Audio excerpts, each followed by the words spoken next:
आज मुल्तान सुल्तान्स ने ये वाज़ह कर दिया कि क्यों वो इतनी फॉर्मिडेबल साइड है, क्योंकि इस्लामाबाद यूनाइटेड को हराना आसान काम नहीं है, क्योंकि सारे उन्होंने अपने बॉक्सेस टिक किए हुए हैं। इस्लामाबाद यूनाइटेड ने ऑलराउंड स्ट्रेंथ भी है, फील्डिंग भी ठीक ठाक कर लेते हैं, वैरायटी भी है, मगर एक नहीं चलने दी मुल्तान सुल्तान्स ने। बेहतरीन बैटिंग, क्योंकि वो जो लास्ट के 3-4 ओवर्स में जो रन्स निकले हैं उसी से फिर वो 190 का स्कोर हुआ।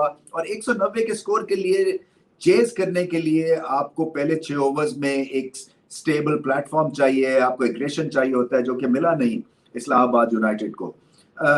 आज वसीम जूनियर ने बहुत ही सो बॉलिंग की, क्योंकि उनके ऊपर दारो मदार था सारी बॉलिंग का कि आखिर में कहीं अच्छी स्पेल उन्होंने लास्ट 2 ओवर्स का कर दिया तो फिर मामला हाथ में रहेगा इस्लामाबाद यूनाइटेड के। उन्होंने बहुत रन्स दे दिए। इसी तरह से रोमान रईस से सिर्फ 3 ओवर्स करवाए, पूरे ओवर्स करवाने चाहिए थे उनसे।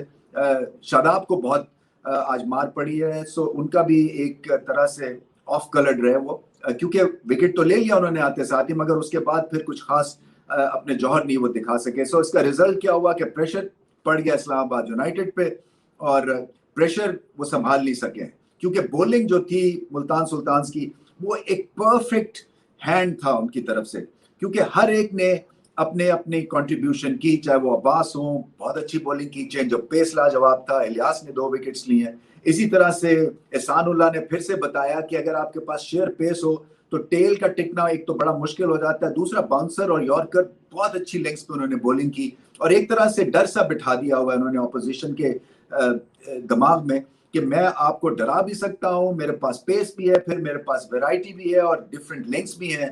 तो उसके साथ अगर उसामा मीर की लेग स्पिन आप जोड़ लें तो ये एक बहुत ही लीथल कॉम्बिनेशन बॉलिंग का बन जाता है, क्योंकि पेस और लेग स्पिन जो है वो किसी भी एक टीम का एक तरह से ड्रीम बॉलिंग अटैक होता है। उसामा मीर ने फिर बताया कि उनकी हाइट का उनको जो एडवांटेज मिलता है ऐसी पिचेस पे वो बहुत ही भरपूर मिलता है। लंबे कद के हैं, उनकी गेंद में जान है, उनका गूगली बहुत अच्छी है, उनका फास्टर वन भी ठीक ठाक ऑफ द सरफेस स्किड करता है, और फिर आप कॉन्फिडेंस से बॉलिंग कर रहे हैं, हाफ ट्रैकर्स ज्यादातर आप बॉल नहीं कर रहे हैं। सो जैसे जैसे ये खेलते जाएंगे वैसे वैसे और ज्यादा ये मैच्योर होते जाएंगे। और अगर आपके ओपनर स्कोर कर रहे हैं, रिजवान हाईएस्ट रन स्कोरर है, अगर आपका तेज बॉल बॉलर विकेट्स ले रहा है, एहसानुल्लाह हाईएस्ट विकेट टेकर, और बैकअप फैसिलिटी में आपके पास अब्बास भी हैं, और फिर उसामा मीर की शानदार बॉलिंग चल रही है, तो आपको हराना बड़ा मुश्किल है। सो जो एक किसी को कोई प्रॉब्लम थी या किसी को वसवसा था कि शायद मुल्तान सुल्तान्स कई मार खा जाएंगे, आज उनका रियल टेस्ट था और आज उन्होंने इस्लामाबाद यूनाइटेड को फ्लैट कर दिया। तो चलते हैं boom boom play of the day की तरफ।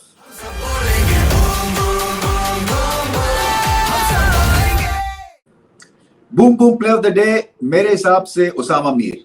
देखिए, मिडल ऑफ द इनिंग्स में आके कंट्रोल के साथ लेग स्पिन करना, और कोई वो मैजिक लेग स्पिनर भी नहीं है, कोई ऑफ कटर लेग कटर नहीं करते हैं, बल्कि सीधी सादी आके अपनी एक रेगुलर लेग स्पिन करते हैं, जिसकी वजह से एक तो कंट्रोल भी है, हाइट की वजह से उनको बाउंस मिलता है, उनकी गेंद में जिप भी है, और इम्पोर्टेंट जंक्चर पे आके उन्होंने आउट भी किए हैं।